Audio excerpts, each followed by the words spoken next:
Bonsoir et bienvenue sur Crime pour les somnambules. Ce soir, nous partons à Chicago, au début du XXe siècle.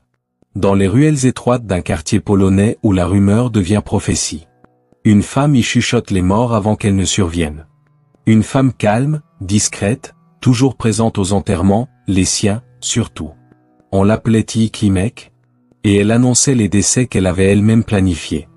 Installe-toi confortablement. Ferme les yeux. Et laisse la nuit t'envelopper. Bienvenue, pour un voyage au cœur des ténèbres. Chicago, 1910. L'hiver est rude, les rues sentent la suie et le pain chaud. Dans le quartier polonais de Little Poland, les maisons s'entassent, les langues se mêlent, et les secrets circulent plus vite que les trains. Parmi les habitants, une femme attire les murmures, Tilly Klimek. Petite, ronde, discrète, elle a ce regard tranquille des gens qui semblent savoir avant les autres. Quand Tilly parle d'un décès à venir, on l'écoute par superstition, d'abord. Puis, peu à peu, par peur.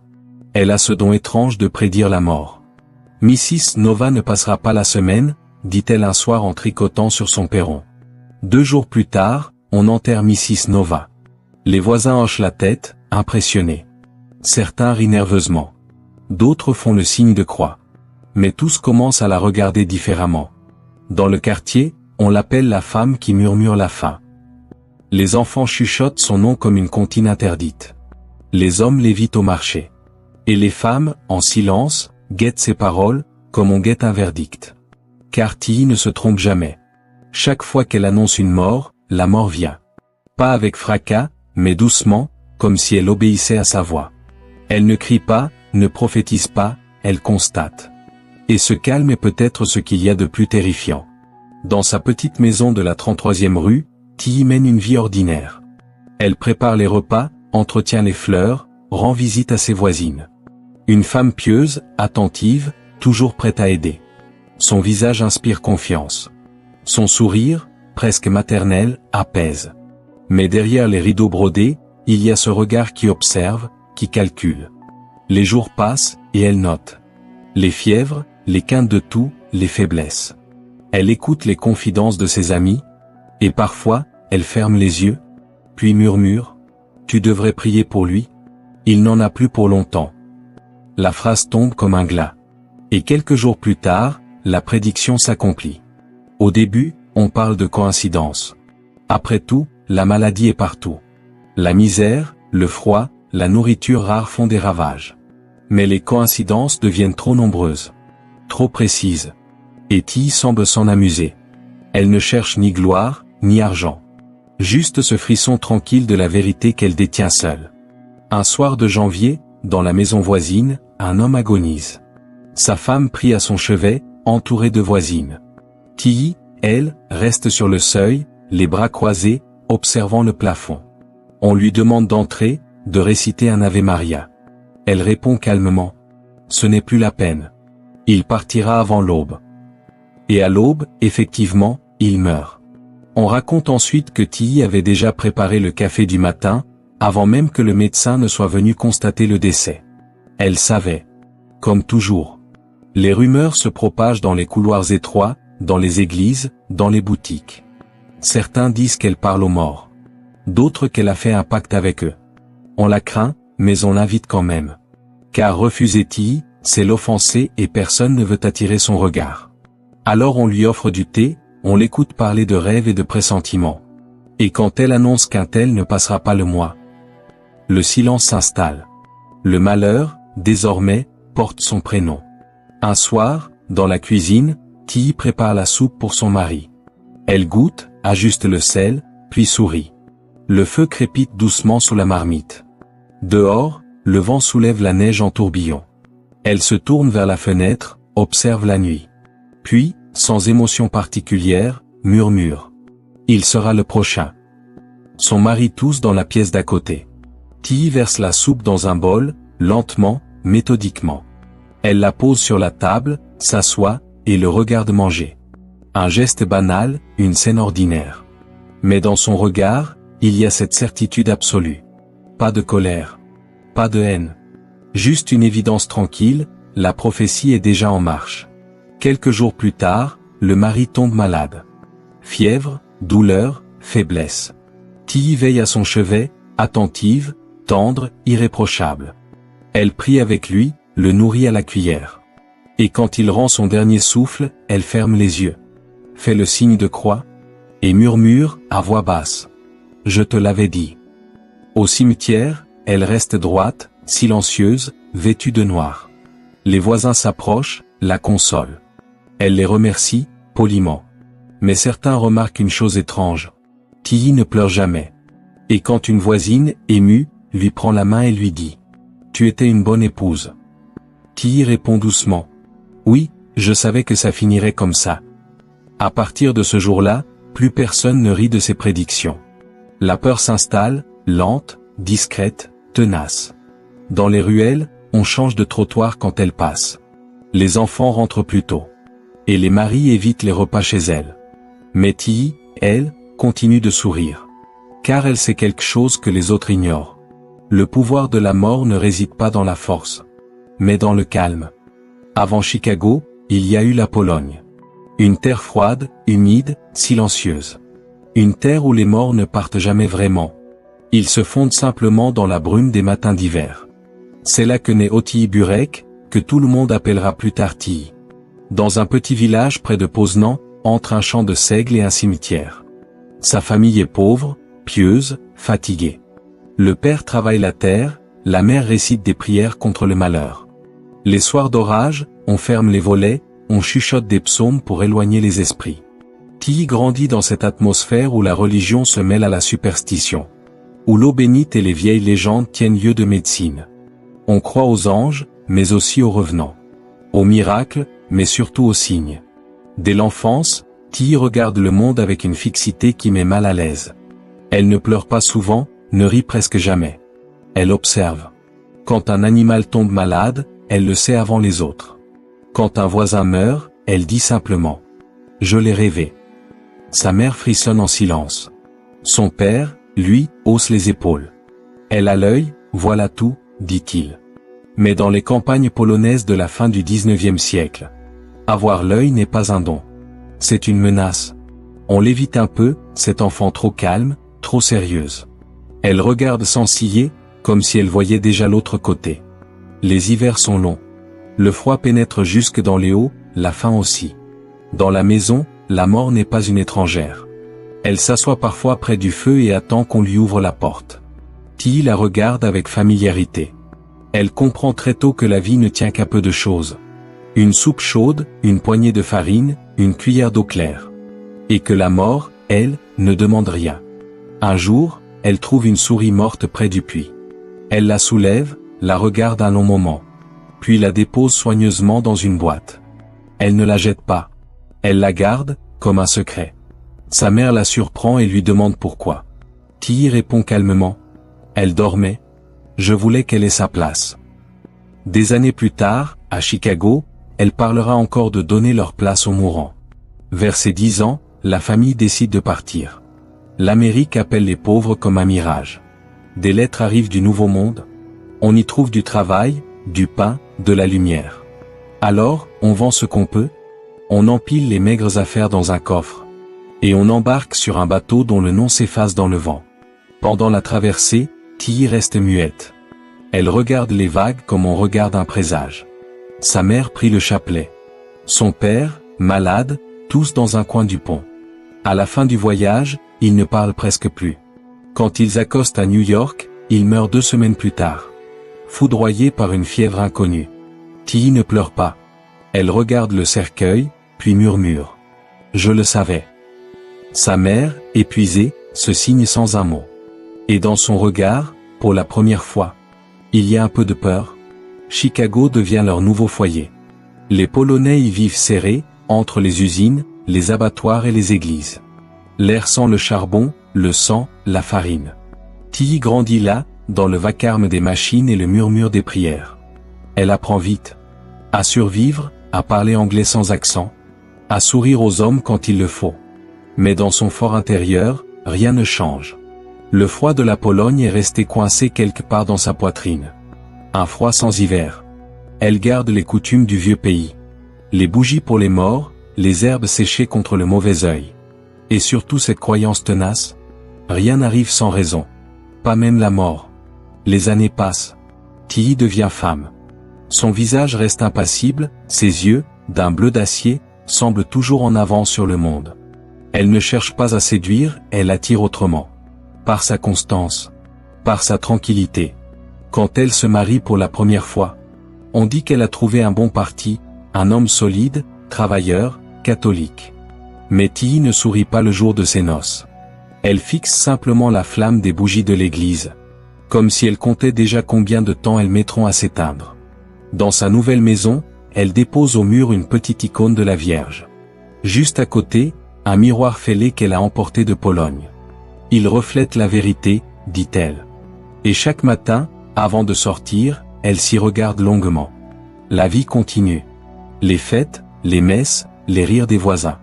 Mais autour de Tilly, le temps semble toujours un peu ralenti. Comme si la mort, déjà, marchait à son rythme. Un jour, en rentrant du marché, elle s'arrête devant la fenêtre d'un voisin malade. Elle le regarde quelques secondes, puis murmure pour elle-même. Il ne passera pas l'hiver. 2 semaines plus tard, il est enterré.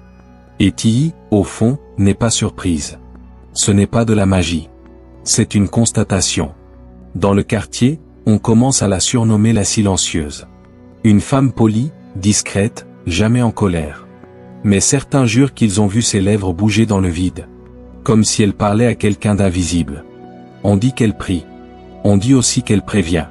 Car Tilly n'a jamais cru au miracle. Seulement aux signes. Et dans ce monde de misère, elle en voit partout. Un oiseau contre une vitre. Une flamme qui vacille. Un goût étrange dans une soupe. Des détails pour les autres. Des avertissements pour elle. Quand la neige tombe sur Chicago, elle repense souvent à la Pologne. Aux chants gelés, aux psaumes murmurés, aux cercueils qu'on portait dans la boue. Elle se souvient d'avoir compris, très tôt, que le destin n'est pas une punition. C'est une organisation. Et qu'avec assez de patience, on peut lui donner un peu de forme. Un ordre. Un rythme. Un contrôle. Et dans le silence de sa cuisine, elle commence à apprendre comment. Le premier mari s'appelait John Mickiewicz. Un homme simple, ouvrier comme tant d'autres, avec des mains usées par le travail et un cœur solide.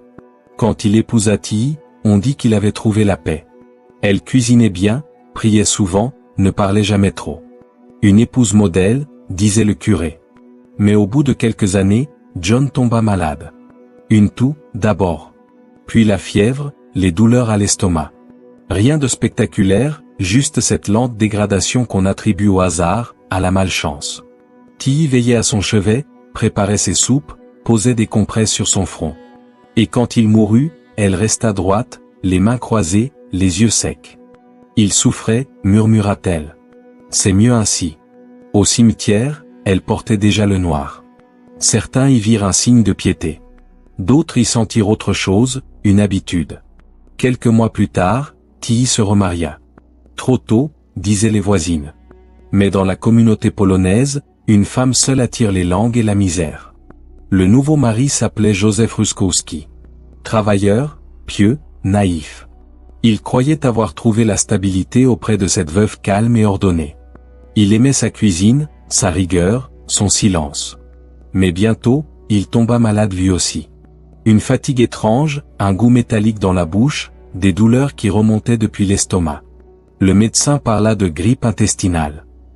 Tilly, elle, hocha la tête, comme si elle savait déjà le diagnostic. 3 semaines plus tard, Joseph était mort. Elle avait encore veillé, encore prié. Et au cimetière, elle portait la même robe noire, la même écharpe, le même visage impassible. Le quartier commença à murmurer. 2 maris en 5 ans, c'était beaucoup.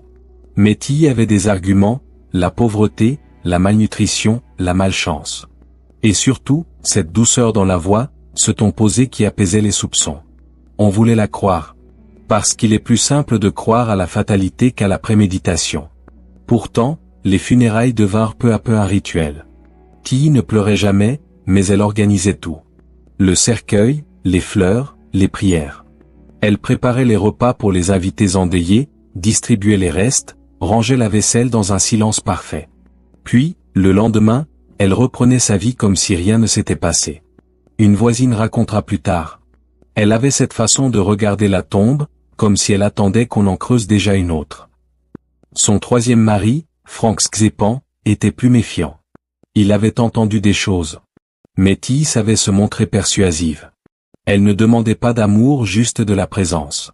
Et Frank, malgré lui, s'installa. Les premiers mois furent paisibles. Elle tenait la maison, préparait le dîner, se rendait à la messe. Rien à reprocher. Mais un soir, elle dit à une amie. Frank ne passera pas la semaine. La phrase glissa comme une ombre. Et comme toujours, la prophétie s'accomplit. Fièvre. Nausées. Convulsions. Le médecin parla encore d'infection.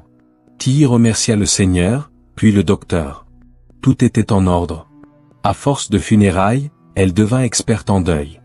Les démarches, les papiers, les prières, rien ne lui échappait. Les prêtres eux-mêmes admiraient sa dignité. On disait d'elle. C'est une femme de foi. Le malheur la suit, mais elle garde la tête haute. Tilly, elle, savait qu'on confondait la foi avec le contrôle. Et le contrôle, elle en avait fait sa religion. Les années passèrent. Les visages changeaient, mais la routine restait la même. Un mariage, quelques années, une maladie soudaine, puis le silence. Chaque veuvage la rendait plus calme, plus assurée.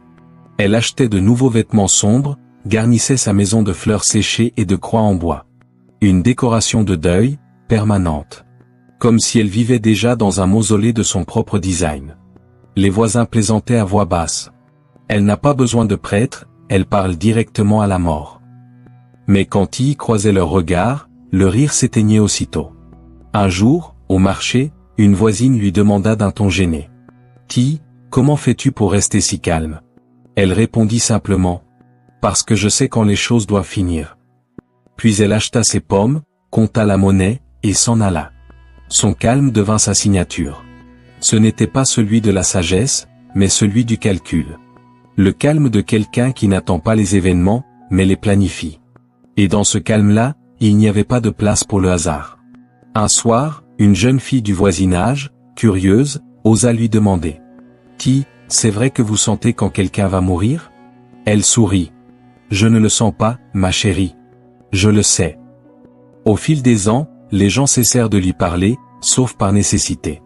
Les invitations se firent rares, les repas aussi. Mais Tilly ne s'en souciait pas. Le silence, pour elle, était un espace de travail. Elle ne cherchait ni l'amour, ni la compagnie. Juste ce sentiment de puissance tranquille quand la vie obéit à sa volonté. Et à chaque enterrement, elle murmurait la même phrase. Comme une prière à voix basse. Un de moins. Dans le quartier de Little Poland, les cloches sonnaient souvent. On s'y habitua. On cessa même de compter les veuves. Mais il y en avait une dont on retenait le nom. Celle qui marchait entre les tombes avec l'assurance d'une habituée. Tilly Klimek. Toujours vêtue de noir. Toujours calme. Toujours un pas d'avance sur la mort. Et quelque part, dans le silence des rues enneigées, on commença à se demander si la femme qui murmurait les fins ne les écrivait pas aussi. La maison de Tilly sent toujours bon. Le bouillon, le beurre fondu, la pâte dorée. Les voisins disent qu'elle a la main bénie. Ses soupes réchauffent, ses gâteaux consolent. Dans ce quartier gris, elle apporte un peu de douceur. Elle cuisine pour tout le monde. Les malades, les veuves, les enfants des voisines. Elle frappe à la porte, offre une assiette chaude, s'assoit, sourit. On l'invite à rester. Elle goûte elle-même ses plats, pour rassurer. Toujours polie. Toujours tranquille. Mais bientôt, certains tombent malades. Une douleur à l'estomac, une fatigue étrange. Puis la fièvre, puis le silence. Au début, personne ne fait le lien. Les hivers sont durs, les ventres fragiles. Les pauvres n'ont pas besoin de poison pour mourir. Et Tilly, elle, continue de cuisiner. Chaque mort renforce sa réputation. Une sainte femme, dit-on à l'église. Elle nourrit les mourants. Elle sait qu'elle les prépare. Dans sa cuisine, tout est à sa place. Les bocaux alignés, les herbes séchées suspendues, les casseroles qui brillent. L'ordre, toujours. Sur une étagère, un petit sachet de poudre blanche dans une boîte de fer. On n'y prête pas attention, il y a tant de remèdes, de lessive, de poudre pour la lessive. Mais celle-ci, qui la manipule avec une précision d'apothicaire. Un peu dans la soupe, une pincée dans le thé. Jamais trop. Juste assez pour que la mort ait l'air naturelle. Elle prépare toujours les repas de ses maris elle-même. Elle goûte, regarde la vapeur s'élever. Puis elle les observe manger, avec ce regard fixe, presque tendre. Comme si elle assistait à une cérémonie intime. Lui avale lentement, la remercie. Et Tilly sourit. Elle sait déjà. Quelques heures plus tard, il se plaint de douleur. Elle lui pose la main sur le front, feint la surprise, la compassion. Puis s'assoit près du lit et tricote. Toujours la même image, Tilly et ses aiguilles, le cliquetis régulier couvrant les gémissements. Les voisines le raconteront plus tard. Elle tricotait à côté de lui comme on veille un feu qui s'éteint. Un jour, elle apporte une marmite au couple d'accent grave côté. C'est pour vous réchauffer, dit-elle. Il mange, la remercie. Le mari tombe malade le soir même. La femme aussi, mais moins gravement. Quand on lui raconte que son voisin est alité, Tilly répond simplement. Je l'avais senti. Et personne ne comprend qu'elle parle au passé. Dans son carnet, entre les recettes et les comptes, on trouve des notes étranges. Des initiales, des dates, des croix. Elle y consigne tout. Non pas par remords, mais par organisation. Chaque décès est une ligne dans un registre. Chaque malade, une observation. Elle est méthodique. Scientifique, à sa manière. On dirait une femme de ménage de la mort. Son 4e mari, Frank Kupchik, commence à se méfier. Il refuse parfois ses plats. Préfère manger dehors. Tilly sourit, ne dit rien. Elle sait attendre. Et puis, un jour, il tombe malade quand même. Une simple tasse de thé, préparée avec une cuillère de sucre de trop. Il agonise 3 jours. Elle veille. Tricote encore. Et quand le prêtre arrive pour la dernière bénédiction, elle dit calmement. Inutile, il partira avant minuit. Elle avait raison. À chaque nouvelle mort, le quartier se divise entre superstition et admiration. On dit qu'elle a un don, qu'elle sent les âmes partir. Les plus pieux murmurent qu'elle parle aux anges. Les plus lucides pensent qu'elle porte malheur. Mais personne n'ose le dire trop fort. Tilly écoute tout. Et continue de cuisiner. Les marmites fument, les gâteaux d'or, les casseroles teintent. Un théâtre domestique où chaque geste est précis. Chaque repas une messe. Chaque convive une prière. Dans la rue, les enfants inventent une chanson. Tilly fait la soupe, Tilly fait la mort. Si tu manges chez elle, tu dors, tu dors. Les mères les grondent. Mais certaines serrent leurs enfants un peu plus fort le soir. Un jour, une voisine, brave femme du nom de Mrs. Gorski, tombe malade après avoir goûté à sa soupe. Elle s'en sort de justesse. Quand elle revient de l'hôpital, elle croise Tilly devant sa porte. La veuve la salue, lui offre un gâteau. Mrs. Gorski refuse, poliment. Tilly la regarde dans les yeux et dit doucement. « Vous avez eu de la chance ? La plupart ne se réveillent pas. » Puis elle tourne les talons. Cette phrase circule dans tout le quartier. Certains disent qu'elle plaisantait. D'autres qu'elle a simplement dit la vérité. Mais une chose est sûre, plus personne ne mange chez Tilly. Alors elle se replie sur elle-même. Continue de cuisiner pour ses maris successifs, pour ses propres repas, pour ses silences. Car la cuisine, pour elle, n'est pas un art. C'est un langage. Chaque plat, une phrase. Chaque gorgée, une promesse. Et au fond de chaque casserole, un secret bien gardé. Les années passent. Et Tilly Klimek devient une légende locale. La femme aux soupes fatales. La prophétesse des cuisines. Certains disent qu'elle a un pacte. D'autres qu'elle a simplement le savoir. Elle sourit. Parce qu'elle sait que la vérité est plus simple encore. Dans un monde où tout finit par pourrir. Elle a juste appris à accélérer le processus. Dans le quartier, Tilly Klimek est devenue une curiosité. Une veuve au regard fixe, toujours tirée à 4 épingles. Qui parle de la mort avec la même tranquillité qu'on parle de la pluie. Les voisines l'écoutent, mi-fascinées, mi-terrifiées. Elles se rassemblent souvent dans la cour commune, autour du linge qui sèche, des conversations banales. Mais dès que Tilly approche, le silence se fait. Et lorsqu'elle ouvre la bouche, toutes se penchent un peu, comme si elles attendaient une prédiction. Un jour, elle dit calmement. « Mon mari ne passera pas la semaine. » Personne ne rit. Personne n'ose lui demander pourquoi. On sait qu'elle ne parle jamais en vain. 3 jours plus tard, l'homme est mort. Fièvre, convulsions, agonie rapide. Tilly tricote à son chevet, le visage impassible, les aiguilles cliquetant doucement dans le silence. Quand il meurt, elle range sa laine, essuie son front, puis dit d'une voix égale. Je l'avais dit. On raconte qu'à partir de ce jour, elle s'est mise à annoncer les morts, comme d'autres prédisent la pluie. Parfois au détour d'une phrase, parfois comme une plaisanterie. Toujours sans émotion. Ce chien-là ne verra pas le printemps. Le vieux Kowalski ne mangera plus de soupe. Ma cousine n'a plus que 2 jours. Et chaque fois, le destin semblait lui obéir. La prophétesse de Little Poland, disait-on. La femme qui voyait ce que les autres refusaient de regarder. Les rumeurs s'épaissirent comme le brouillard au-dessus de Chicago. On murmurait qu'elle faisait des rêves, que la Vierge lui parlait dans son sommeil, ou qu'elle avait reçu un signe divin pour prévenir les âmes avant leur départ. Tilly, elle, ne démentait rien. Elle laissait la légende travailler pour elle. La peur, c'est une excellente couverture. Elle commença à se comporter comme une voyante de quartier. Une ironie qui la faisait sourire. Quand on venait la voir, inquiet d'un proche malade, elle fermait les yeux un instant, inspirait, puis prononçait un verdict en 2 mots. C'est fini. Et souvent, c'était vrai. Les voisines apportaient des cierges, des prières. Et parfois même des offrandes. Une poule, un gâteau, une bouteille d'huile bénite. Tilly les acceptait toutes, avec un sourire poli. Les gens aiment croire que la mort a un intermédiaire. Que quelqu'un peut la voir venir. Mais Tilly ne voyait rien. Elle décidait. À l'église, le curé lui jetait parfois un regard méfiant. Il parlait, dans ses sermons, de ces femmes qui jouent avec les desseins de Dieu. Tilly priait plus que jamais, la tête baissée. Les mains jointes, le visage impénétrable. Elle avait compris depuis longtemps qu'il vaut mieux être dévote qu'innocente. La première inspire la confiance, la seconde, le doute. Et puis, prier n'était pas contradictoire avec ses actes. Elle ne se voyait pas comme une criminelle, mais comme un instrument.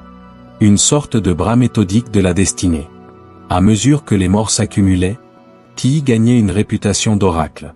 On la consultait presque. Certaines femmes venaient lui demander « Tilly, est-ce que mon mari va s'en sortir ?» Elle répondait parfois avec douceur « Non, ma chère. Mais tu t'en sortiras, toi. » Les femmes rentraient bouleversées. Et quelques jours plus tard, la prédiction s'accomplissait. On commença à dire qu'elle portait la mort dans la bouche. Que prononcer un nom devant elle, c'était déjà le condamner. Alors on se mit à parler plus bas, à détourner les yeux quand elle passait. Elle aimait ce silence. C'était son royaume. Une fois, une jeune voisine, un peu moqueuse, lui lança à la cantonade. « Alors Tilly, qui va mourir cette semaine ?» Elle s'arrêta, leva les yeux du tricot, et répondit calmement « Peut-être toi. » 3 jours plus tard, la fille tomba gravement malade. Elle survécut, mais ne rit plus jamais. Dans le quartier, les conversations se faisaient à voix basse. Les hommes juraient qu'ils ne voulaient jamais manger de sa main. Les femmes évitaient de croiser son regard trop longtemps. Et les enfants, en la voyant, traçaient dans l'air le signe de la croix. Tilly observait tout cela avec une satisfaction tranquille. Le respect, la peur, l'admiration, tout se ressemblait à ses yeux. Ce qui comptait, c'était le contrôle. Et désormais, elle contrôlait tout. Le rythme des repas, le murmure des rues, et même la respiration des autres. Un soir, lors d'une veillée funèbre, elle s'assit près du cercueil, posa son tricot sur ses genoux, et dit à la sœur du défunt, « Ne t'inquiète pas, il ne sera pas seul longtemps. » La femme crut à une parole de réconfort. Mais 2 semaines plus tard, son mari mourut à son tour. Les journaux ne parlaient pas encore d'elle. La police n'avait pas de soupçons. Tilly, veuve respectable, vivait simplement. Mais dans le secret de son esprit, elle savourait l'étrange puissance de sa réputation. Car plus elle annonçait la mort, moins elle avait besoin de la provoquer. La peur faisait le reste. Certains tombaient malades rien qu'à l'idée d'être les prochains.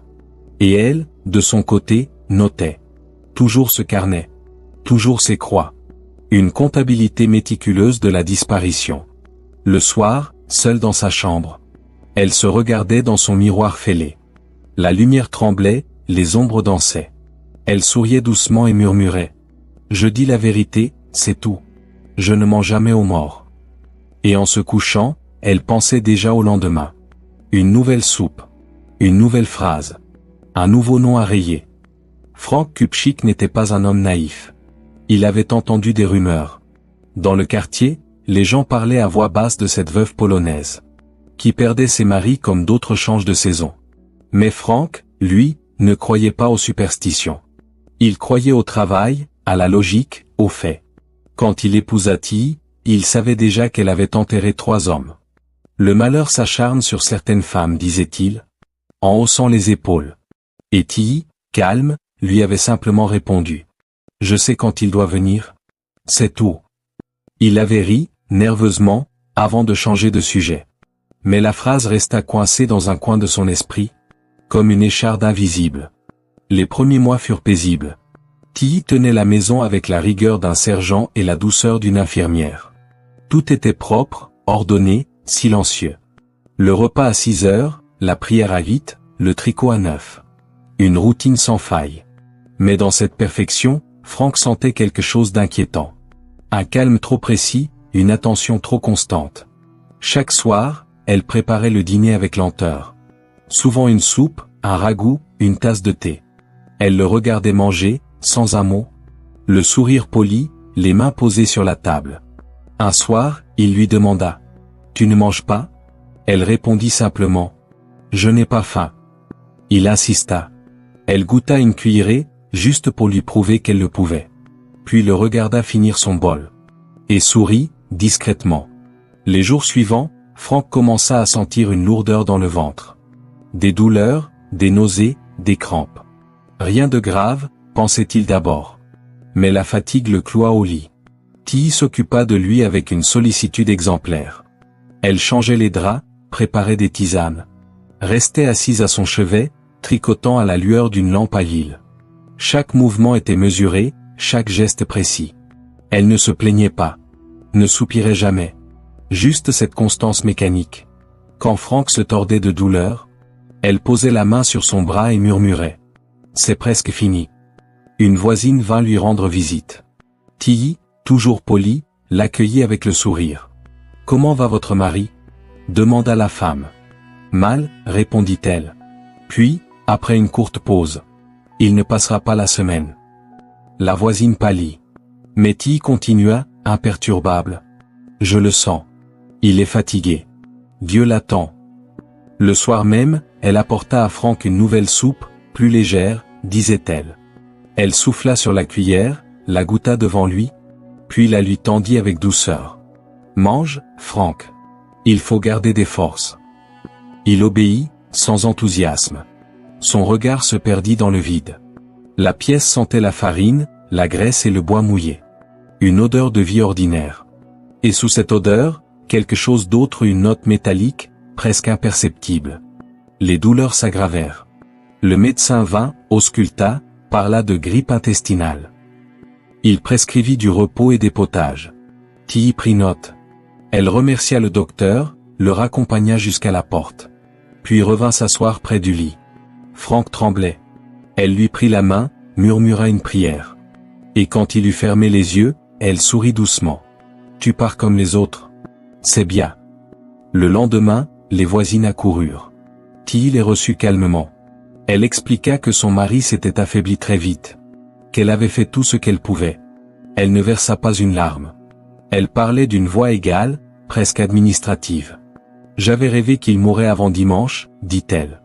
Et il est mort samedi. » Elle ajouta cela comme on commente la météo. Le curé du quartier vint lui présenter ses condoléances. Tilly l'accueillit, vêtue de noir, déjà prête pour la messe funéraire. Elle semblait soulagée, presque sereine. Quand il lui demanda si elle souhaitait qu'on prie pour le repos de l'âme de son mari, elle répondit « Oh, il n'aura pas besoin de prière. Il savait que ça viendrait. » Le jour de l'enterrement, elle se tint droite, les mains croisées sur son chapelet. Les voisins, derrière elle, murmuraient. « Encore un ? 4 maris, c'est trop ?» Mais personne n'osait l'accuser à voix haute. Parce qu'elle inspirait quelque chose de plus fort que la suspicion, la crainte. Et Tilly aimait cette crainte. Elle la sentait dans le silence derrière elle. Dans le regard fuyant des femmes. Dans la distance prudente des hommes.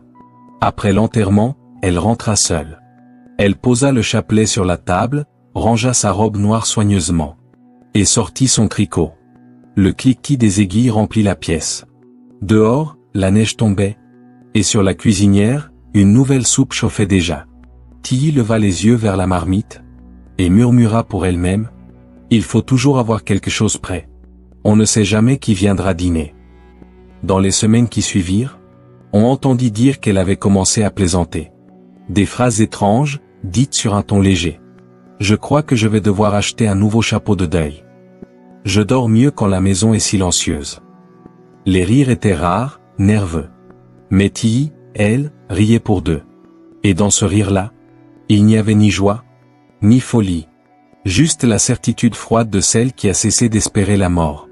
Parce qu'elle sait la provoquer. On finit toujours par reconnaître les maisons maudites. Elles ne sont pas plus sombres que les autres, ni plus vieilles. Mais il y flotte une odeur étrange, un silence trop lourd. Et quand on y passe devant, on ralentit sans savoir pourquoi. Celle de Tilly Klimek est de ce genre-là. Petite façade en bois, rideaux propres, fleurs en pot sur le rebord des fenêtres. Une maison ordinaire. Mais les voisins ne la regardent plus vraiment. Ils détournent les yeux. Certains changent même de trottoir. Parce que dans cette maison, on dit que la mort s'installe pour le thé. Le quartier polonais de Chicago est pourtant habitué au malheur. Les usines blessent les hommes, les fièvres emportent les enfants. Les femmes portent le deuil aussi souvent qu'un châle. Mais avec Tilly, c'est différent. Chez elle, la mort ne frappe pas par hasard. Elle est annoncée. Tilly voit la mort avant qu'elle n'arrive, murmurent les enfants. Il joue à se faire peur avec son nom, comme d'autres jouent à invoquer un fantôme. Quand il passe devant sa porte, ils se tiennent la main, ferment les yeux et courent sans respirer. Les plus braves disent qu'ils ont vu sa silhouette derrière les rideaux, immobile, les observant passer. Les autres jurent qu'ils ont entendu son rire. Un rire doux, comme un froissement de laine. Les femmes, elles, parlent entre elles, dans les arrière-cuisines. À voix basse, pendant que le pain lève ou que le café refroidit. Elles disent que Tilly a le mauvais œil. Qu'elle porte la mort sur la langue. Qu'elle a trop prié, ou pas assez. Certaines jurent même qu'elles ont vu des ombres se faufiler dans sa maison la nuit. Des silhouettes qui n'en ressortaient jamais. D'autres racontent qu'elle garde une boîte d'os dans son armoire. Ou des mèches de cheveux dans un tiroir. Les rumeurs gonflent, s'étirent, se transforment. Mais Tilly ne les contredit pas. Elle écoute. Elle laisse faire. La peur, c'est un voile pratique, on ne regarde pas derrière. Elle continue à aller à la messe, toujours au même banc, à droite de l'autel. Toujours en noir, le visage calme, les mains jointes. Le prêtre la salue avec réserve. Les fidèles s'écartent légèrement quand elle passe. Elle s'incline, sourit, dépose son offrande. On pourrait croire qu'elle y va pour prier. Mais en réalité, Tilly prend des notes. Qui tousse. Qui maigrit. Qui se plaint de fatigue. Les visages sont ses agendas, les confidences et calendriers. Un après-midi, deux voisines la croisent au marché. Elles essaient de l'éviter, mais Tilly les salue d'un ton aimable. « Comment va votre mari, Marie ?»« Mieux, je crois », répond la femme en se forçant à sourire. Tilly hoche la tête, pensive. « Mieux, mais pas pour longtemps. » Puis elle se tourne vers l'autre, la regarde dans les yeux. « Et vous, gardez votre chapelet à portée de main. » Les deux femmes rentrent chez elles en tremblant. Le soir même, les bougies brûlent plus longtemps que d'habitude. La réputation de Tilly se transforme en légende vivante. Certains affirment qu'elle parle aux morts. D'autres qu'elle leur fait signe avant qu'ils ne partent. Un voisin jure qu'il l'a vue au cimetière, seule, parlant à une tombe sans nom. Elle répétait quelque chose, dit-il, comme une prière à l'envers. Mais il n'en est pas sûr. Personne n'est jamais sûr de rien, avec Tilly. Les enfants la voient parfois assise sur son perron, tricotant lentement, le regard dans le vide. Il s'arrête au bout de la rue, l'observe à distance. Et quand elle lève la tête, il fuit en courant, convaincu qu'elle a deviné lequel d'entre eux tomberait malade le prochain hiver. Le pire, c'est que parfois, elle a raison.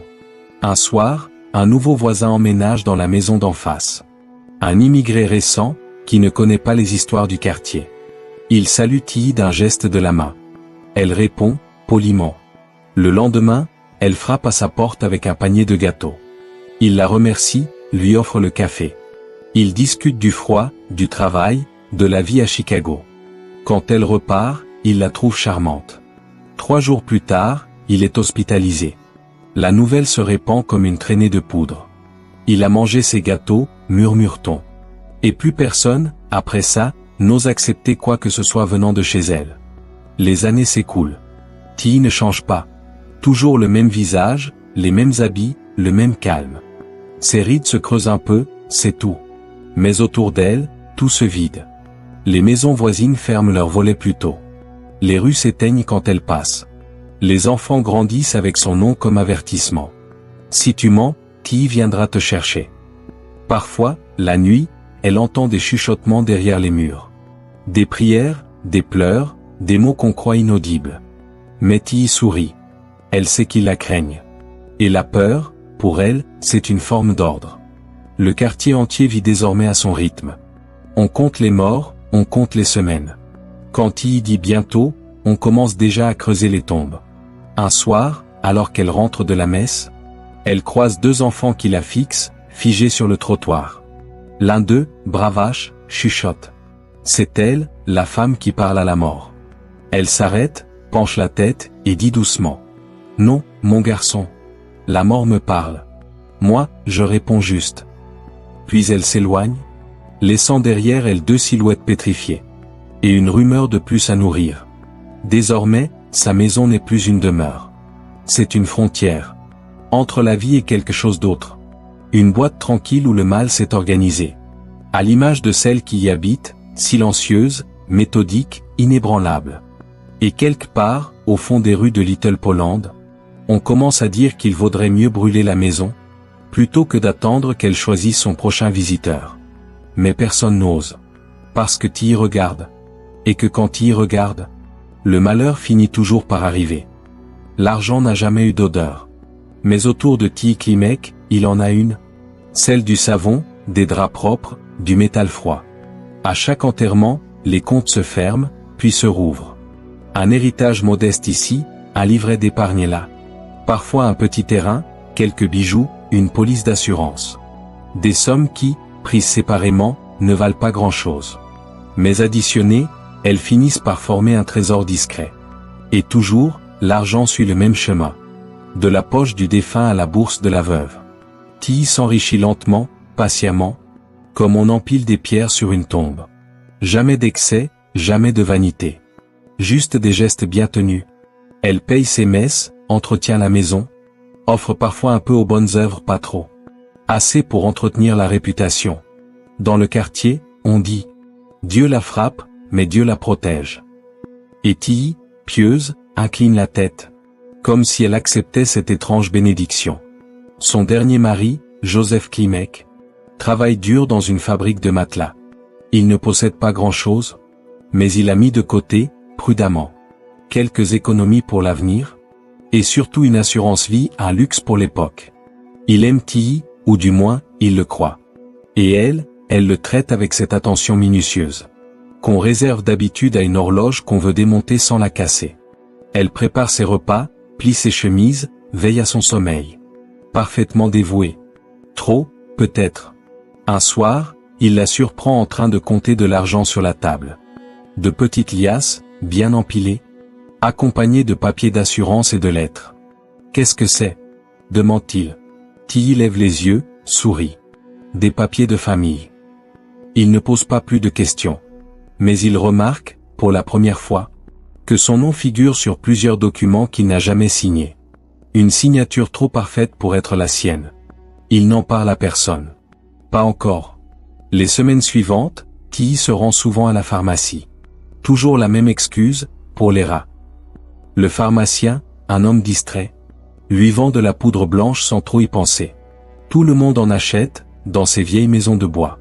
Elle la range dans un bocal à épices, entre le sel et la farine. Personne ne s'en étonnerait. Tilly a toujours aimé cuisiner. Et puis, elle recommence à parler de pressentiments. Elle dit à ses voisines que Joseph tousse trop, qu'il dort mal, qu'elle a rêvé de sa mort prochaine. Les femmes hochent la tête, compatissantes. Elles ont appris à la croire. Quand Joseph tombe malade, Tilly joue son rôle à la perfection. Elle prépare des soupes douces pour l'estomac. Lui donne des tisanes, des gâteaux. Elle veille la nuit, récite des prières à mi-voix. Les voisins la voient passer. L'air fatigué, digne, pieux jusqu'à l'épuisement. Mais dans la cuisine, les cuillères ne sont pas toutes innocentes. Une pincée ici, une dose là. Toujours infime, toujours calculée. Tilly connaît la patience du poison. Elle sait que la mort, comme la foi, aime les gestes répétés. Pendant que son mari décline, elle met de l'ordre dans ses papiers. Elle visite la banque. Elle vérifie les clauses de l'assurance. Tout est prêt, bien classé, bien prévu. L'argent, la maison, le testament. Tilly déteste le désordre, même dans la mort. Et puis, un matin, elle confie à une voisine. Il ne verra pas la fin du mois. La femme la regarde, terrifiée. Tilly sourit. Dieu m'a prévenu. Il faut se préparer. 3 semaines plus tard, Joseph meurt. Fièvre, convulsions, souffle court. Tilly reste à son chevet jusqu'au bout, lui essuie le front, le nourrit à la cuillère. Puis, quand tout est fini, elle ferme les rideaux, allume une bougie, et dit calmement, c'était sa volonté. Elle organise les funérailles avec l'efficacité d'un notaire. Elle choisit le cercueil, les fleurs, la messe. Elle remercie le prêtre, verse une donation à l'église. Et avant même que la terre soit tassée, elle dépose les papiers de l'assurance sur le comptoir de la banque. L'employé la félicite pour sa prudence. Elle incline la tête. J'ai toujours été prévoyante. Les rumeurs reprennent, plus fortes que jamais. On ne parle plus seulement de ses dons, mais aussi de sa chance insolente.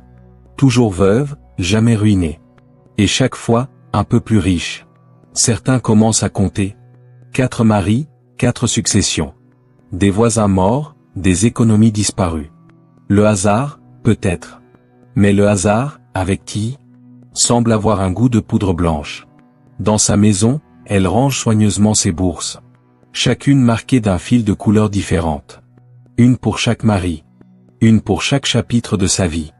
De temps à autre, elle les ouvre, les compte, comme d'autres récitent le chapelet. Et quand elle referme le tout, elle murmure pour elle-même. Rien ne se perd. Tout se transmet.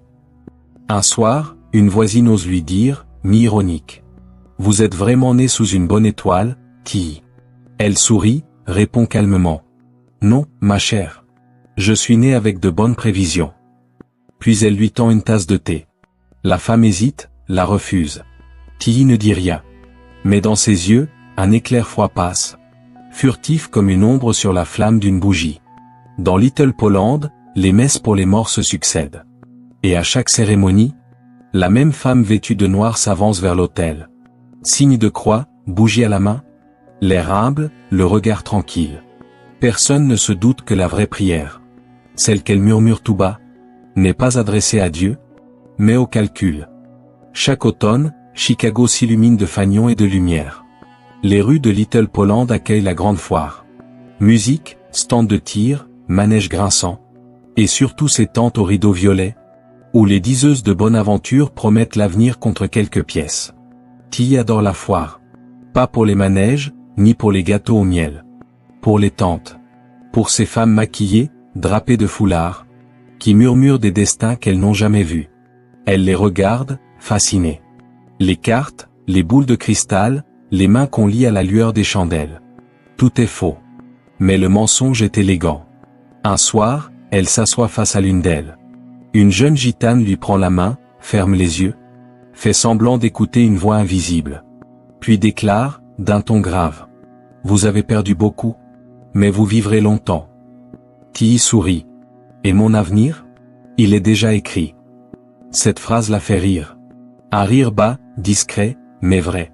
Car Tilly sait ce que la voyante ignore. Tout est déjà écrit, oui, mais c'est elle qui tient la plume. Elle ressort de la tente, le visage serein. La musique tourne, les enfants crient, les lumières clignotent. La vie grouille autour d'elle, bruyante, insouciante. Elle marche au milieu de tout cela avec la lenteur d'un fantôme. Les gens la frôlent sans la voir. Et pourtant, elle les observe tous. Les mains, les visages, les yeux. Elle se demande lesquels sont déjà à elle, lesquels la mort lui réserve pour plus tard. Elle s'arrête devant une autre tente. Une vieille voyante aux cheveux blancs l'appelle d'un signe. Tilly hésite, puis entre. L'intérieur sent la cire et la lavande. Des cartes de tarot sont étalées sur la table. La femme la fixe longuement, sans parler. Puis, d'une voix rauque. Vous n'êtes pas venu chercher l'avenir. Vous êtes venu vérifier s'il vous appartient encore. Tilly reste immobile. Son sourire ne bouge pas. Et alors, demande-t-elle calmement. La voyante retourne une carte, la mort. Une figure squelettique, tenant une faux. Elle marche derrière vous, dit la vieille. Tilly baisse les yeux sur la carte. Non, corrige-t-elle doucement. Elle marche avec moi. À la sortie, la nuit est tombée. Les lumières de la foire vacillent dans le vent. Tilly s'arrête près d'un stand où l'on vend des bonbons. Le sucre colle à ses doigts. Elle regarde les enfants rire, et se dit qu'il ne rit jamais très longtemps. Un petit garçon lui tend un caramel tombé au sol. Elle lui rend son sourire, le caresse sur la tête. Ne t'inquiète pas, petit. Tu grandiras. Puis, après une pause. Si Dieu le veut. L'enfant la fixe, les yeux ronds. Sa mère l'emporte aussitôt. Plus tard, elle rentre chez elle. La rue est vide, la brume s'élève des pavés. Elle dépose son châle, s'assoit à la table. Sort un carnet. Elle y écrit lentement quelques lignes. Les noms, les dates, les montants d'assurance. Puis, dans la marge, un mot unique, prévu. Car Tilly n'a pas besoin de carte pour lire l'avenir. Elle le construit, patient, précis, calculé. Ces prophéties ne tombent pas du ciel. Elles viennent de la cuisine, de ses bocaux d'épices, et de la poudre blanche soigneusement rangée dans sa boîte de fer. Les jours suivants, elle repense souvent à la vieille voyante. Sa voix, sa carte, son regard. Elle aurait aimé la revoir, pour lui dire à quel point elle avait raison. Oui, la mort marche bien avec elle. Mais elle n'a pas la faux. Elle a une cuillère. Quand la foire revient l'année suivante, Tilly y retourne. La vieille femme n'est plus là. Une autre a pris sa place, plus jeune, plus bavarde. Tilly entre, curieuse. La voyante lui prend la main, regarde les lignes, puis fronce les sourcils. Vos mains sont propres, mais vos lignes, elles sont tachées. Tilly rit doucement. C'est que j'ai cuisiné toute ma vie. Non, répond la voyante en chuchotant. Pas avec des aliments. Tilly relève la tête. Son regard devient froid. Puis elle se lève, pose une pièce sur la table. Vous devriez changer de métier, dit-elle calmement. Et elle sort. Sur le chemin du retour, elle s'arrête devant une vitrine. Des poupées en cire, peintes à la main, les visages figés dans un sourire éternel. Elle se regarde dans la vitre. Son reflet se mêle aux poupées. Elle murmure. Au moins, elle ne bouge plus. Le soir, elle prépare une soupe pour un voisin malade. Elle ajoute un peu de poudre, remue, goûte. Puis se met à rire doucement. Le même rire qu'à la foire. Celui qu'on ne distingue pas du bruit des cuillères. Ironie tragique. Les diseuses de bonne aventure parlaient de destin. Tilly, elle, parlait de certitude. Leur magie tenait à leurs mots. La sienne à sa méthode. Et au fond, elle en était sûre. La seule prophétesse véritable, c'était celle dont les visions finissaient dans les journaux. Joseph Klimek était un homme prudent. Trop prudent, peut-être, pour son propre bien. Il avait entendu les rumeurs. 4 maris avant lui, tous morts de malchance. Mais Tilly savait convaincre. Sa douceur, son calme, sa foi. Elle semblait incapable du moindre mal. Et puis, elle lui avait dit cette phrase qu'il n'avait pas su oublier. Avec moi, tu n'auras jamais peur de mourir. Il avait ri, pensant à une plaisanterie. Il ignorait que c'était une promesse. Les premiers mois furent paisibles. Tilly reprit ses habitudes, les repas à heure fixe, le tricot le soir, la prière avant le coucher. Elle se levait tôt, préparait la soupe, chantonnait à voix basse. Joseph, flatté, la trouvait dévouée. Trop, peut-être. Un soir, en buvant son thé, il sentit un goût étrange. Amer, métallique. Tilly lui demanda s'il allait bien. Il répondit que oui, mais son estomac le brûlait déjà. La nuit suivante, il fut pris de violentes douleurs. Tilly resta à son chevet, imperturbable. Elle lui donna des tisanes, posa des compresses, et murmura, d'une voix égale. C'est le froid. Tu guériras bientôt. Mais dans ses yeux, il lut autre chose. Quelque chose d'inflexible, de sûr. Les jours passèrent. La fièvre monta. Joseph maigrissait, tremblait, vomissait. Tilly priait à ses côtés, et chaque matin, disait aux voisines. Mon pauvre Joseph, je le sens partir. Dieu le rappellera bientôt. Elle hochèrent la tête, émue. Tilly avait toujours raison. Toujours. Mais cette fois, Dieu tarda. Joseph survécut à la première semaine. Puis à la deuxième. Son corps refusait d'obéir à la prophétie. Et plus les jours passaient, plus Tilly perdait patience. Elle augmenta les doses. Une cuillère dans la soupe, une autre dans le café. Toujours la même précision. Mais Joseph, par miracle ou par instinct, commença à refuser sa nourriture. Il prétendait ne pas avoir faim, poussait les assiettes du bout des doigts. Tilly insistait, le regardait manger. Et il faisait semblant d'avaler, puis recrachait dans le seau d'eau quand elle quittait la pièce. Une nuit, il se leva en silence, chercha la boîte métallique sur l'étagère. Il la trouva derrière les épices. Une odeur piquante s'en dégageait. Il lut l'étiquette, presque effacée, poison pour rats. Son sang se glaça. Au matin, il fit semblant de dormir quand il y entra avec le petit déjeuner. Elle posa la tasse, caressa ses cheveux. « C'est presque fini, murmura-t-elle. » Cette phrase, il l'avait déjà entendue. Mais cette fois, il comprit ce qu'elle voulait dire. Il attendit le soir pour parler. Quand elle s'assit près du feu, tricotant en silence, il lui dit d'une voix faible. « Tilly, tu m'as empoisonné. » Elle leva la tête, sans surprise. « Ne dis pas de bêtises. »« J'ai trouvé la boîte. »« Ce n'est pas pour toi, répondit-elle calmement. Puis, après une courte pause, elle ajouta. « Mais c'est dommage que tu l'aies vu. » Joseph comprit qu'il devait fuir. Il rassembla ses forces, quitta la maison au petit matin, et se traîna jusqu'à celle de sa cousine. Quand elle le vit, livide, tremblant, elle alerta la police. Les agents arrivèrent peu après. Tilly les reçut en robe noire, les mains propres, le sourire tranquille. Elle les invita à entrer, à s'asseoir. Offrit le thé. Ils refusèrent. Un policier montra la boîte retrouvée sur l'étagère. « C'est à vous ? » « Oui, » répondit-elle sans hésiter. « Pourquoi faire ? » « Les rats ?» Sa voix ne tremblait pas. Mais ses yeux, cette fois, ne souriaient plus. Joseph, à l'hôpital, survécut de justesse.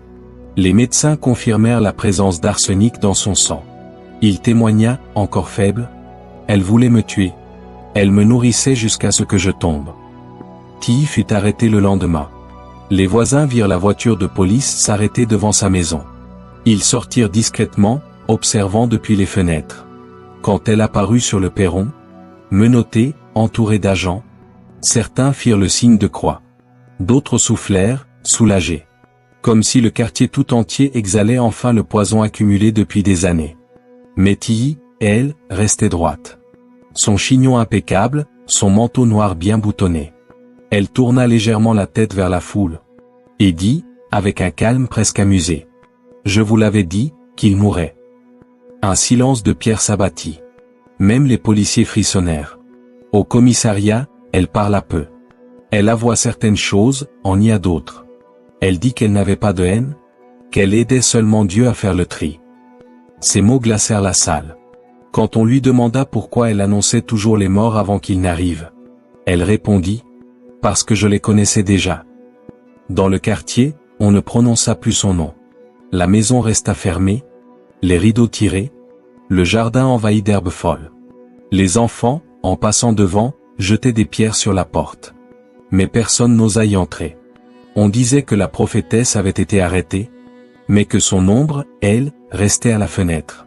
Et parfois, le soir, on aurait juré voir la lueur d'une flamme, comme si quelqu'un, quelque part, continuait encore de faire bouillir une soupe. Quand la nouvelle de l'arrestation de Tilly Klimek se répandit dans Little Poland, le quartier tout entier se figea. On aurait pu croire à une erreur, à un malentendu. Mais au fond, personne n'était vraiment surpris. Seulement soulagé. Parce que depuis des années, les habitants vivaient sous la menace de son calme. Et ce calme venait enfin d'être brisé. Le lendemain, la police revint. Ils interrogeaient les voisins un par un. Les femmes parlaient bas, les hommes hésitaient. Puis, comme si une digue avait cédé, les langues se délièrent. Mrs. Gorski fut la première. Elle raconta comment Tilly lui avait prédit sa maladie. Elle m'avait dit que je ne passerais pas l'hiver, et le soir même, j'étais à l'hôpital. Le policier nota, hocha la tête. La femme ajouta, en tremblant. Je crois qu'elle voulait voir si elle pouvait se tromper. Elle ne s'est pas trompée. Puis vint Monsieur Nowak, le menuisier. Un homme solide, qui ne croyait ni aux fantômes ni aux miracles. Mais lui aussi avait ses histoires. Elle disait que les rats mouraient plus vite chez elle que chez les autres. Raconta-t-il. Et elle riait en le disant. Un rire, oui. Ce petit rire sec et bas qu'on avait fini par redouter. Les voisins racontèrent les mêmes choses, dans des versions à peine différentes. Tilly prédisait les morts. Elle préparait la soupe. Elle tricotait en silence. Et toujours, la mort suivait. Les plus pieux y voyaient un don maudit, un pacte, une malédiction. Les autres, simplement du poison. Mais dans tous les cas, plus personne ne doutait que Tilly choisissait. Une femme raconta qu'elle avait vu Tilly prier au chevet d'un mourant. Et qu'en se penchant, elle lui avait soufflé quelque chose à l'oreille. Je ne sais pas ce qu'elle lui a dit, confia-t-elle. Mais il est mort quelques minutes plus tard. Une autre affirma que Tilly tenait un carnet noir, où elle écrivait des noms avec des croix à côté. Je croyais que c'était ses prières pour les défunts. Avoua-t-elle, la voix basse. Mais maintenant je me dis que c'était peut-être une liste d'attente. À mesure que les témoignages s'empilaient, la figure mystique de Tilly se transformait en preuve matérielle. Chaque phrase, chaque prophétie, chaque sourire devenait suspect. Les policiers notaient, les journalistes arrivaient. Et dans les journaux, le mythe de la veuve aux visions devenait celui de la tueuse aux soupes. Le surnom fit le tour de Chicago, The Psychic Widow of Little Poland. Les reporters aimaient cette ironie. Une voyante de la mort, dont les prédictions ne rataient jamais leur cible. Au commissariat, les témoins défilaient. Certains tremblaient, d'autres semblaient presque soulagés. Une femme dit, la main sur son chapelet. Je l'ai crue sainte. Maintenant je comprends qu'elle priait pour se faire pardonner d'avance. Un homme ajouta. Elle me regardait comme si elle savait combien de jours il me restait. Un autre encore.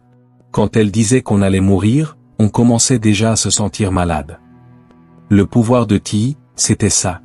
Pas seulement le poison, mais la peur qu'elle instillait dans les esprits avant même dans les corps. Les enquêteurs fouillèrent la maison.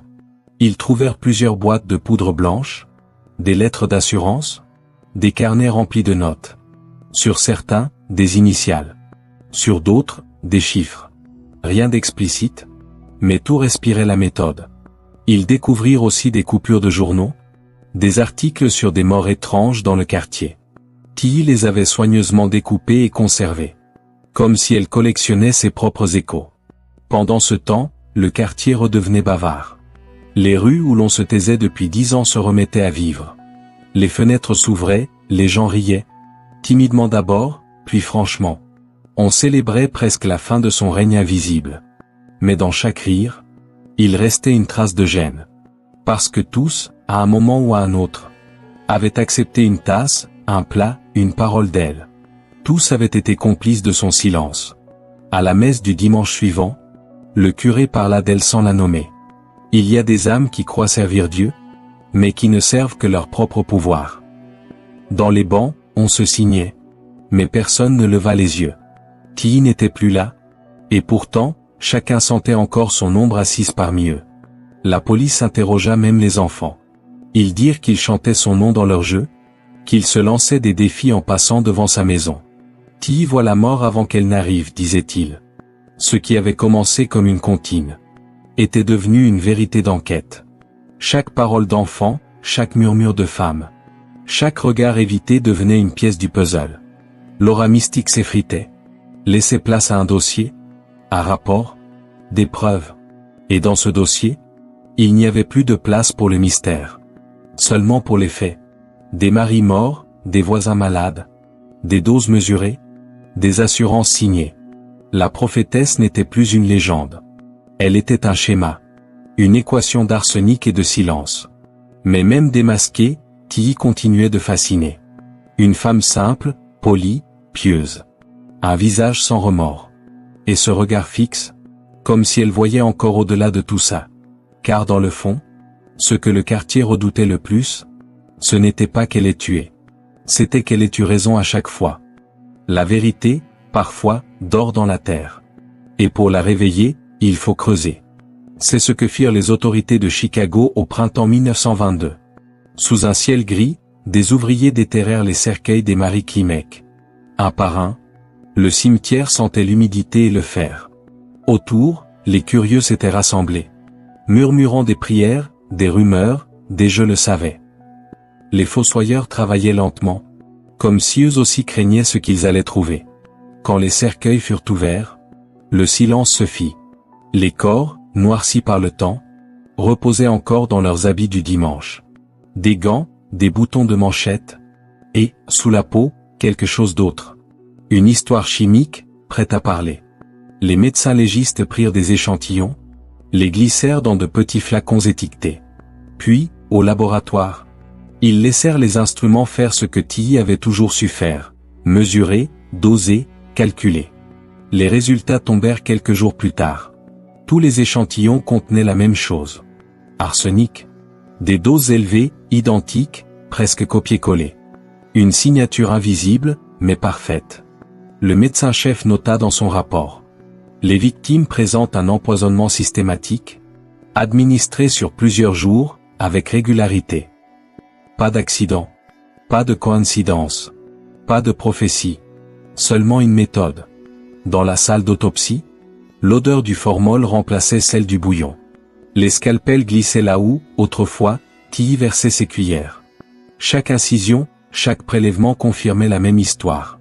Elle ne voyait pas la mort venir, elle la fabriquait. Le médecin légiste raconta plus tard à un journaliste. On avait l'impression d'exhumer des preuves, pas des corps. Et, d'une certaine façon, c'était vrai. La presse s'empara de l'affaire. Les gros titres s'enchaînèrent. La veuve à l'arsenic. Tilly Klimek, la tueuse prophétesse. Elle prédisait les morts qu'elle provoquait.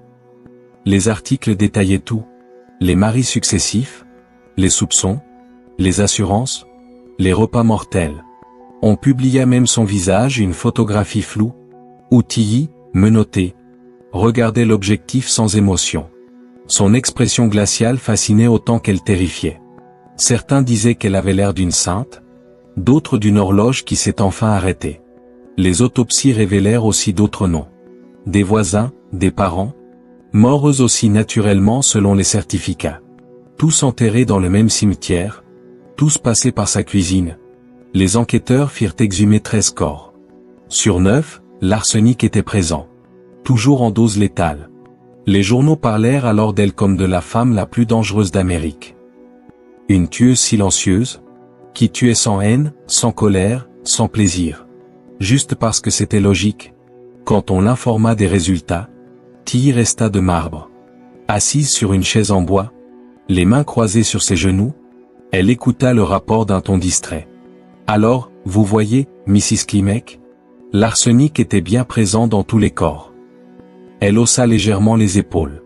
Je vous crois, répondit-elle simplement. Le policier fronça les sourcils.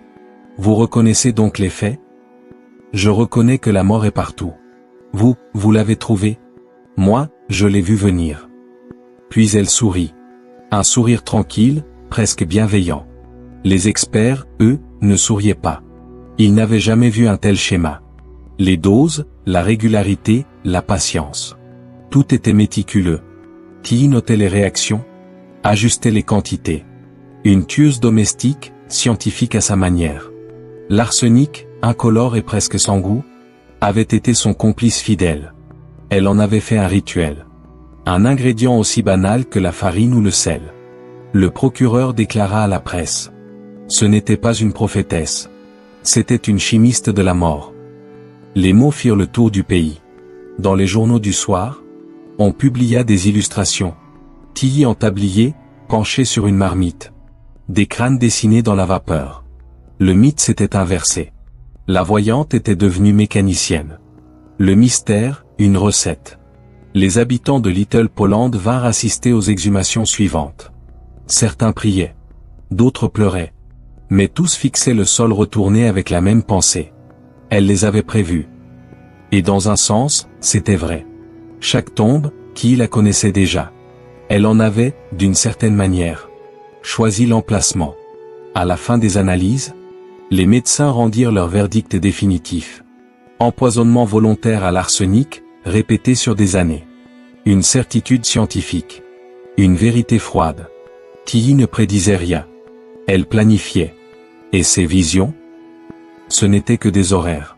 Au crépuscule du dernier jour d'exhumation, alors que la pluie tombait sur le cimetière, un fossoyeur murmura. Elle ne les a pas envoyés au paradis. Elle les a juste fait partir à l'heure. Personne ne répondit. Mais tous sentirent, au fond d'eux, que cette phrase sonnait juste. Car Tilly Klimek n'avait jamais été une prophétesse. Elle était l'horloge de la mort. Et pour la première fois, quelqu'un venait de la démonter. L'affaire fit la une de tous les journaux. Chicago vibrait, haletait, se pressait devant le tribunal du comté. On n'avait pas vu pareille foule depuis les grands procès de gangsters. Mais cette fois, l'accusé n'était pas un homme. C'était une femme.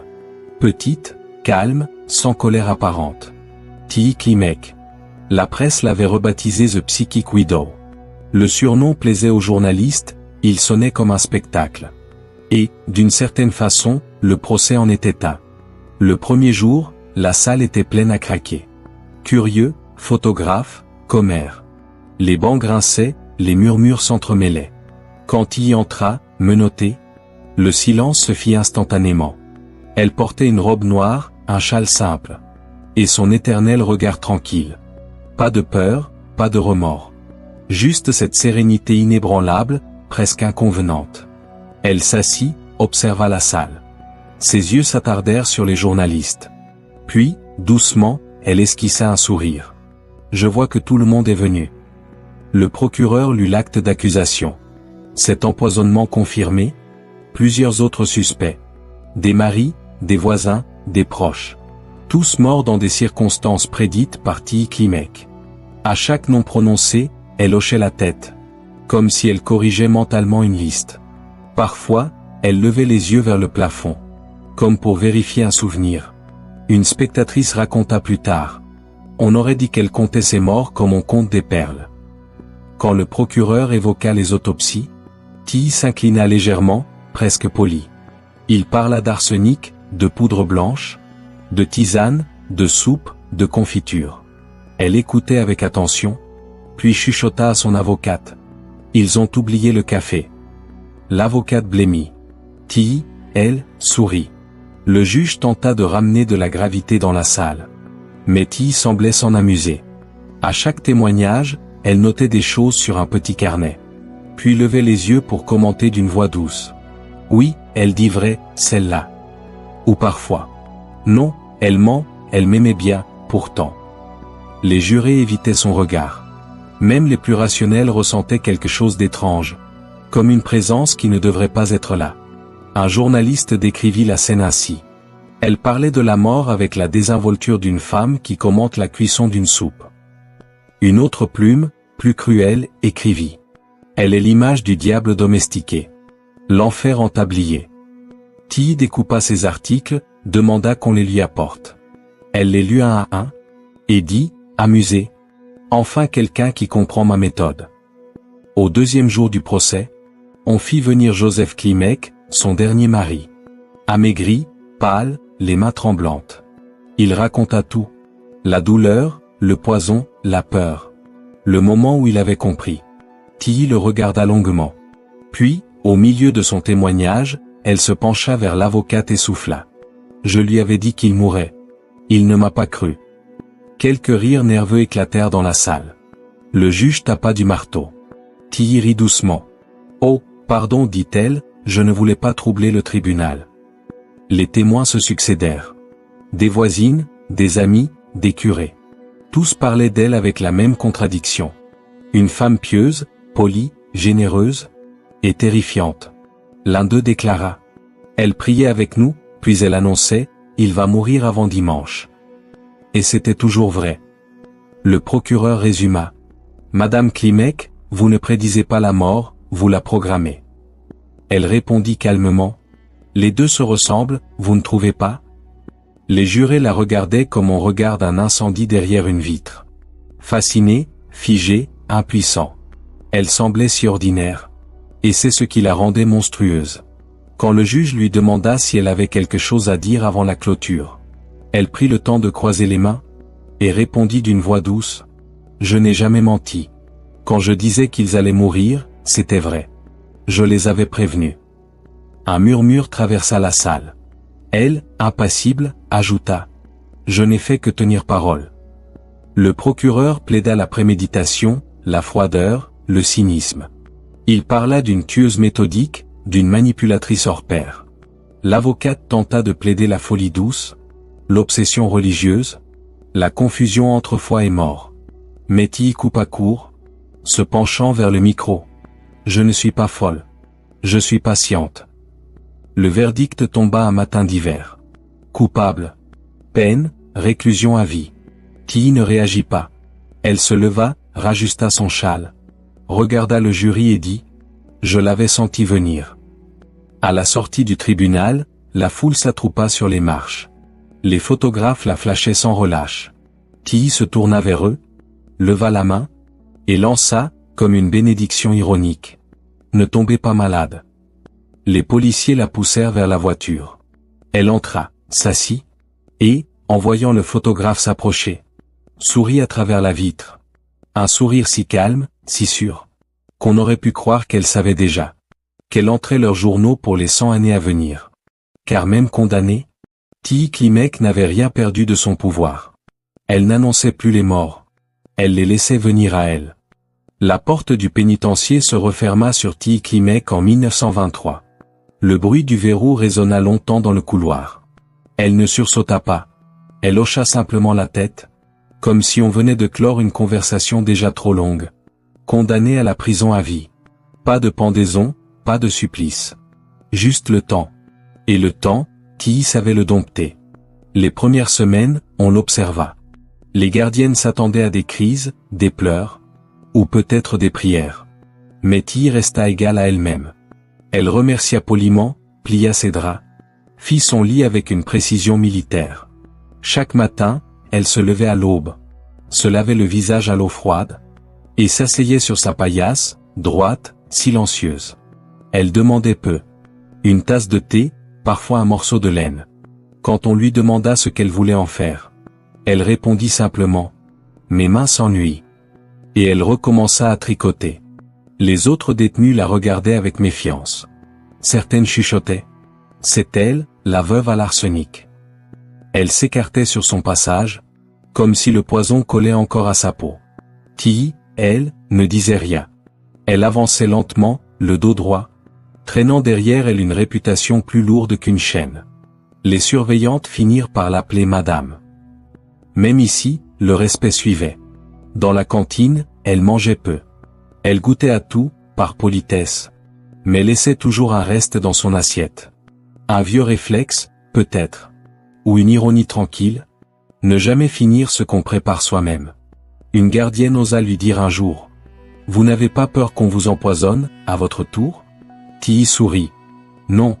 On ne tue pas quelqu'un qui a déjà fini son travail. » Les années passèrent. Elle gagna la confiance du personnel, aida à la lingerie, à la cuisine. Ironie parfaite. La tueuse aux soupes préparait désormais les repas des autres. Mais aucun incident ne survint. Tilly mesurait, pesait, dosait, avec la même rigueur qu'autrefois, mais sans intention. Seulement pour occuper le vide. Une détenue déclara plus tard. Elle ne parlait jamais de ses crimes. Mais parfois, on la voyait sourire devant les marmites. Comme si quelque chose, là-dedans, continuait de bouillir. À la chapelle, elle priait régulièrement. Toujours seule, toujours au même banc. Les prêtres changeaient, mais elle, jamais. Son chapelet glissait entre ses doigts. Comme un chapelet de souvenirs bien rangé. Elle ne demandait pas pardon. Elle priait pour l'ordre des choses. Une nuance que personne ne comprenait vraiment. Un jour, un jeune aumônier lui demanda « Avez-vous des remords, Mrs. Klimek ?» Elle le regarda droit dans les yeux et répondit « Non, mon père. Ce que j'ai fait, je l'ai fait proprement. » Le temps, dans la prison, s'allongeait comme une couture. Tilly vieillissait lentement, sans plainte, sans faiblesse apparente. Son visage se creusait, mais son regard restait vif. On disait qu'elle pouvait deviner les jours de décès des autres détenus. Et parfois, elle avait encore raison. Elle le sentait, raconta plus tard une codétenue. Elle disait, « Prépare-toi, elle va partir cette nuit. » Et elle partait. Même enfermée, Tilly gardait son aura. La prophétesse continuait son œuvre, derrière les barreaux. En 1930, une journaliste vint l'interviewer. Elle la trouva assise près d'une fenêtre, la lumière du matin découpant son profil. Le carnet ouvert, le crayon prêt. La jeune femme demanda. « Mrs. Klimek, que ressentez-vous aujourd'hui ?» Tilly posa son tricot, réfléchit un instant, puis dit simplement « Rien n'a changé.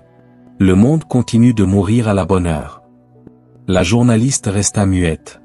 Tilly reprit ses aiguilles. Avec les années, elle devint presque un mythe dans la prison. On venait la consulter, comme autrefois les voisines de Little Poland. Certaines lui demandaient « Est-ce que je sortirai d'ici un jour ?» Elle répondait avec douceur « Bien sûr. Tout le monde sort, un jour. » Et ces mots, prononcés de sa voix paisible, avaient plus de poids que n'importe quelle prière. En 1936, à 71 ans, Tilly Klimek mourut dans son sommeil. Pas de cris, pas de douleur. Juste un souffle, puis plus rien. Le matin, la gardienne la trouva assise sur sa chaise. Le tricot tombait à ses pieds. Sur la table, une tasse de thé à moitié vide. Et sur son visage, ce même sourire tranquille. Celui qu'elle avait depuis toujours. Le sourire de quelqu'un qui savait. On l'enterra dans le cimetière de la prison, sans cérémonie particulière. Une croix simple, un nom, une date. Personne ne vint, mais les gardiennes racontèrent plus tard qu'une odeur étrange flottait autour de la tombe ce jour-là. Pas celle de la mort. Plutôt celle du savon, du sucre, et, à peine perceptible, du métal. Tilly Klimek était morte comme elle avait vécu. Proprement, calmement, avec la précision d'une horloge. Et quelque part, dans le silence du pénitencier, on jura avoir entendu le cliquetis d'aiguilles à tricoter, comme si la prophétesse continuait son ouvrage. Un dernier fil tiré entre la vie et la mort. Le temps a passé. Chicago a changé de visage. Les tramways ne grincent plus. Les faubourgs polonais ont disparu sous le béton et la lumière des vitrines. Mais parfois, quand la ville s'endort, on jurerait encore entendre une cuillère remuer doucement dans une tasse de porcelaine. C'est qu'à Little Poland, certaines histoires ne meurent jamais. Elles ferment les yeux un instant, puis reviennent. Les anciens disent qu'autrefois, il y avait une femme qui pouvait prédire la mort. Pas avec des cartes, ni des prières, mais avec un sourire et un bol de soupe. Les enfants d'aujourd'hui ne connaissent pas son nom. Mais leurs grands-parents, eux, se souviennent. Ils racontent, à voix basse, qu'elle vivait dans une petite maison à volets gris, et que la mort, chez elle, arrivait toujours à l'heure. Elle savait, murmure-t-il encore. Et c'est ça, le plus terrible, elle savait. Certains prétendent que son fantôme hante encore les cuisines du quartier. Qu'on sent parfois une odeur étrange, mélange de sucre brûlé et de métal, comme une soupe oubliée trop longtemps sur le feu. On dit aussi qu'elle apparaît dans les reflets de vitres.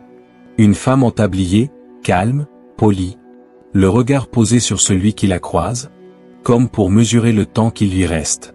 Les vieilles familles polonaises ont conservé des photos jaunies. Une femme en noir, un chignon strict, un sourire discret. Elle la garde dans un tiroir, loin des enfants, comme on garde un avertissement. Dans les livres d'histoire, Tilly Klimek n'est qu'une note de bas de page. Une empoisonneuse domestique. Un nom dans la longue liste des tueurs en série américains. Mais dans la mémoire de Chicago, elle reste autre chose. Une légende, un murmure qui flotte entre la peur et la fascination. Parce qu'elle n'avait rien du monstre attendu. Pas de regard fou, pas de cris, pas de sang. Juste une femme ordinaire, cuisinant la mort comme on prépare le dîner. Les historiens ont tout calculé. 7 meurtres prouvés, peut-être 10 ou 12 en réalité. Des maris, des voisins, des proches. Tous morts de la même façon. Lentement, proprement, sans un mot de trop. Mais dans le quartier, on parle d'elle autrement. On dit qu'elle avait un don. Qu'elle sentait la fin venir. Comme d'autres sentent l'orage. Et qu'au fond, elle n'avait fait qu'accélérer ce que Dieu avait déjà prévu. Certains y croient encore. D'autres, non. Mais tous baissent la voix en prononçant son prénom. Des années plus tard, un restaurateur du quartier a ouvert un petit café sur la 33e rue. Il a appelé son établissement The Widow's Kitchen. Les touristes trouvent ça amusant. Ils commandent des soupes, rient en lisant les articles encadrés sur les murs. Une tueuse polonaise, une sorcière de Chicago. Un folklore, presque charmant. Mais les habitants plus âgés n'y mettent jamais les pieds. Ils disent que certaines odeurs réveillent les souvenirs. Et qu'il vaut mieux ne pas réveiller celle-là. Dans les archives de la ville, le dossier de T. Klimek dort encore, épais, jauni, couvert de poussière. Les rapports d'autopsie, les témoignages, les photos en noir et blanc. Sur la couverture, une simple étiquette. Case dièse 1413 Klimek, T. Suspected poisoning. À l'intérieur, tout est méthodique, classé, net. À croire qu'elle aurait aimé la manière dont on l'a archivé. Un jour, une étudiante en criminologie consulta ce dossier. Elle écrivit ensuite. Ce qui m'a frappé, ce n'est pas sa cruauté, mais son calme. Elle ne haïssait pas. Elle constatait. Une autre ajouta, dans un article universitaire. T. Klimek n'a pas tué pour l'argent ni par vengeance. Elle a tué pour maintenir le contrôle, jusque sur la dernière respiration de ceux qu'elle nourrissait. Et c'est peut-être pour cela qu'elle fascine encore. Parce que son arme n'était pas la rage, mais la routine. Le mal tranquille, poli, domestique. Aujourd'hui, quand on demande aux anciens de Chicago s'ils croient aux fantômes, certains sourient et répondent « Non, mais je crois aux cuillères ». Et les soirs d'hiver, quand le vent siffle dans les ruelles du vieux quartier, quand une lumière s'allume derrière une fenêtre abandonnée, on se rappelle d'elle. De la femme qui voyait la mort avant qu'elle n'arrive, et qui la servait à table, avec le même soin qu'une hôtesse modèle. T. Klimek est morte en 1936. Mais son histoire, elle, ne s'est jamais tue. Parce que dans chaque silence trop calme, dans chaque sourire trop poli, dans chaque soupe trop parfaite, il reste une ombre, celle d'une femme qui croyait que la mort était simplement une question de minutie. Et, d'une certaine manière, elle avait encore raison.